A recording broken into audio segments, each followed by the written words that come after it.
Hello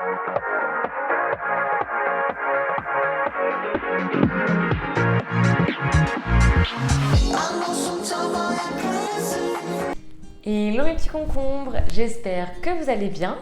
Comme je vous en ai parlé lors de ma précédente vidéo, on se retrouve aujourd'hui pour une recette sucrée.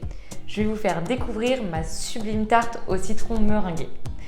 Pour cette recette, vous allez avoir besoin de plusieurs ingrédients que voici. Alors maintenant que vous avez tous les ingrédients en votre possession, c'est à vous de jouer. Passez au fourneau.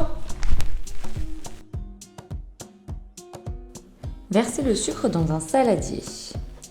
Ajoutez-y les jaunes d'œufs. Mélangez-y une première fois, puis versez le beurre mou. Mélangez le tout à nouveau. Ajoutez la farine petit à petit tout en continuant de mélanger et faites de même avec la levure. Une fois que le tout est bien mélangé, formez une boule avec votre pâte. Entourez-la de film cellophane et réservez-la au frais au moins 30 minutes. Farinez votre plan de travail et votre pâte, puis étalez-la à l'aide d'un rouleau pâtissier. Formez un rectangle avec votre pâte, puis enfournez-la pendant 30 minutes à 180 degrés. Râpez un citron pour en récupérer le zeste. Pressez ensuite les 3 citrons pour en extraire le jus. Faites fondre votre beurre, puis ajoutez la farine et la maïzena. Mélangez le tout à l'aide d'une cuillère en bois jusqu'à ce que le crémeux s'épaississe. Mettez la casserole ensuite hors du feu. Cassez vos œufs dans un saladier.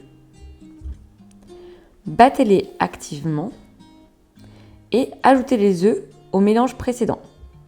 Remettez la casserole sur le feu, continuez de mélanger, ajoutez ensuite le jus du citron, puis les zestes. Mélangez encore. Il faut que la crème s'épaississe encore. Ensuite, réservez-la au frais pendant 1 heure minimum. Versez votre crémeux frais sur la pâte sablée, étalez-le bien sur l'ensemble de la surface. Vous pouvez ensuite remettre votre gâteau au frais pendant 1 heure. Versez vos blancs d'œufs dans un saladier. Battez-les à l'aide d'un batteur ou d'un robot électrique. Ajoutez le sucre, continuez de battre jusqu'à ce que vos blancs d'œufs soient bien fermes.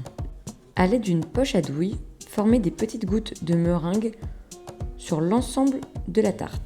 Pour terminer, enfournez votre tarte en mode grill pendant 1 minute maximum. Remettez la tarte un peu au frais avant de la servir. Alors, est-ce que cette tarte au citron meringué vous a plu? Si c'est le cas, eh bien likez la vidéo, laissez-moi un petit commentaire juste en dessous. N'oubliez pas de vous abonner à ma chaîne YouTube et à mon compte Instagram. Mes petits concombres, je vous embrasse très fort et je vous dis à très vite pour une prochaine recette.